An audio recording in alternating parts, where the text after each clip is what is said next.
Hello everyone, welcome back to the Great Book of Grudges. My name is Nathan, and we're back with some more Cathay information, as it seems that Creative Assembly have been sneakily updating some things. Today we have some more information regarding the two legendary lords, as this seems to have been updated from the main Warhammer 3 website, so we're going to check that out, and there's also some other information regarding Scarbrand and Katarina. It's just a bit of basic information regarding their plot, but I feel like this is kind of important, and we should really start looking at it. First we have Meow Ying, the Storm Dragon. We have a little bit of a biography here, and it goes as follows. Meow Ying, the Storm Dragon, reigns across northern Cathay and commands the armies of the Great Bastion. Cold and aloof, she has ruled over the northern provinces for centuries and maintains their defenses with strength of arms and wondrous war machines. For the Great Bastion is the shield that protects Cathay from the ruinous powers of the north. While it stands strong, so too does Cathay prosper.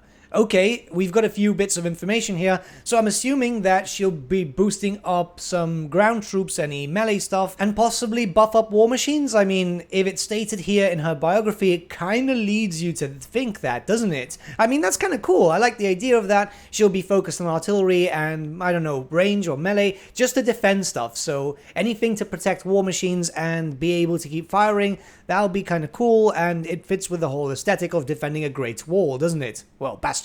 Her faction is also known as the Northern Provinces too, which, yeah, I mean, makes sense. I'm guessing Cathay is going to be divided into multiple sections, and that's how we'll see it, with North being her brother being West, and so on and so forth. If we get any other characters in the future, I'm assuming we'll get a Southern Province Dragon and Eastern Province Dragon too. She's been ruling for centuries, which means one thing for you tabletop fans. If we do, which it looks like it, get the Warhammer the Old World Cathay faction, she will likely be one of the playable lords, because, yeah, she's been alive for centuries, which means that she's been alive during the time of the Three Emperors, as that really wasn't too long ago. Which, I guess, makes sense. If they're trying to cross-market it in the future, they're going to need characters which have been there for a while. The elves obviously make sense, and obviously Cathayan dragons do too, if they manage to live for a long time, which we know they do. Next, of course, we have Zhao Ming, the Iron Dragon, and this one is very, very interesting, so let's read over the biography. Zhao Ming, the Iron Dragon, rules over Western Cathay and the Sky Road that leads into the Mountains of Morn.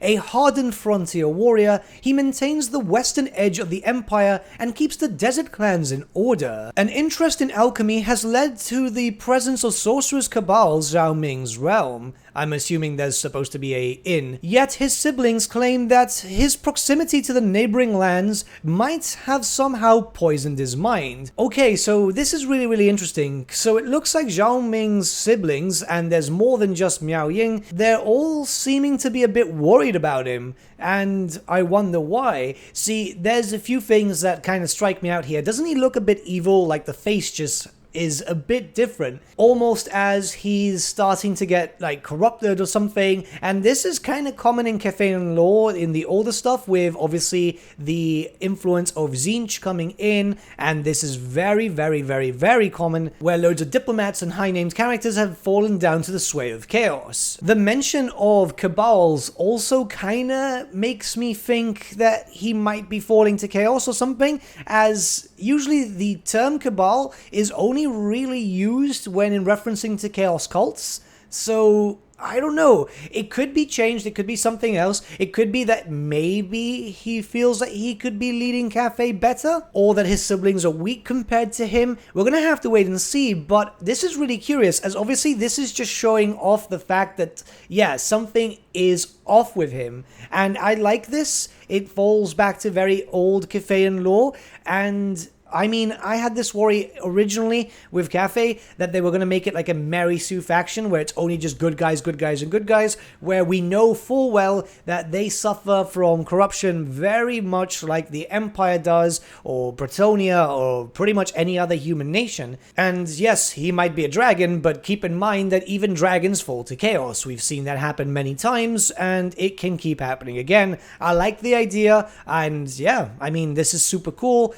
I'm very curious curious, I just can't wait to see what's going on there. Now, I'm fully aware that my theory could be completely wrong. It could just be siblings being siblings and bickering, though with all of his siblings, or at least some of them, thinking that something's poisoned his mind, that kind of leads to this whole rebellious thing. Who knows, maybe he could just actually be teaming up with the Monkey King.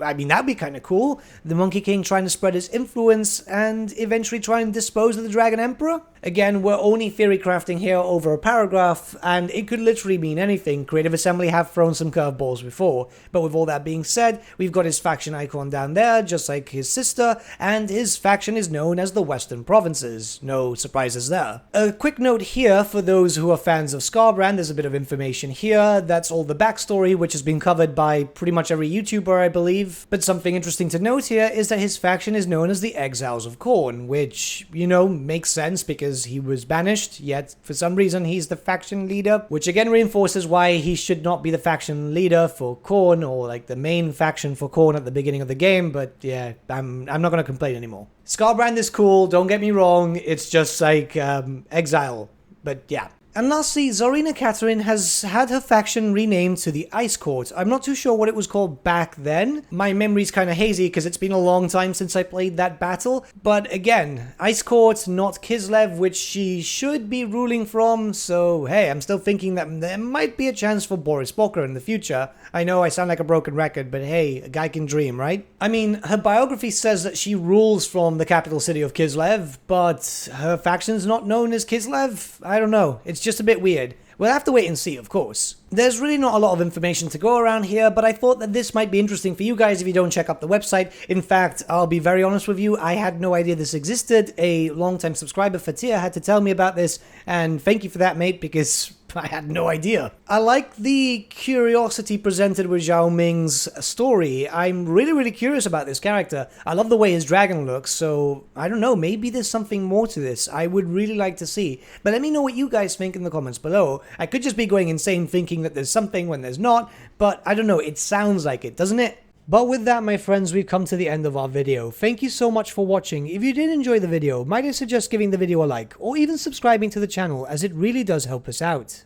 In the description section below are various links to different social media platforms such as Facebook, Instagram, and Discord. Also in the description section is an affiliate link with Element Games where you could buy loads of hobby-based products, not just Warhammer, for 10 to 25% off. Making a purchase using that link and also our special code, which is also in the description, supports the channel at no extra cost to you, which we think is rather cool. A big thank you to our patrons. Your support means the world to us. It's amazing that people want to help a small channel like us grow and get to a higher level of content. A big thank you to Gibraltar LUSC, Ryan Bertsche, Andrew Prince, and Okro for subscribing to us at our Fane level. You guys are super cool. And a big thank you to Edward Yule, VS Vasan, Aaron Whitman, and Shaggy for subscribing to us at our King level. Honestly, we can't thank you all enough. And lastly, a big thank you to all of you for liking, sharing, and commenting on these videos. Honestly, it's because of you guys that the channel's been growing at such a great pace lately, so we can't thank you all enough. But with that, my friends, thank you so much for watching once again, and we shall see you all again very soon.